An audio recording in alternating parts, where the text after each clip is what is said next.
This was supposed to be the year of Red Sox hot and New York old. That's what they all said. Boston was going to run away with it. The aging Yankees were going to trail along behind. The Yankees. Everyone said so.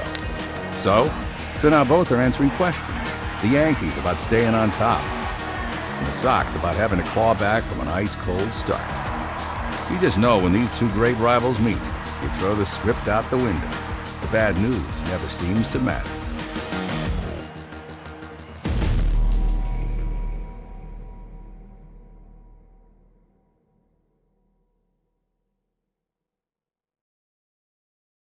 Second base. It's never had the sex appeal of shortstop or center field. Not with these two teams. But with this pair, second base takes center stage. The physical embodiments of their teams, of this rivalry.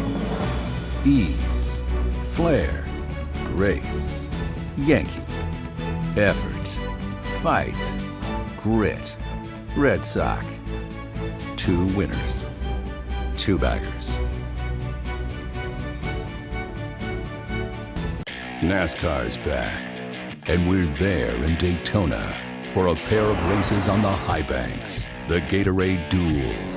Be there live as the hammer comes down, rivalries reignite. And when the smoke clears, the field is set for the 500, the Gatorade Duel at Daytona. Thursday, February 11th, live at 2 p.m. Eastern. The season starts here. NASCAR on Speed. Be there.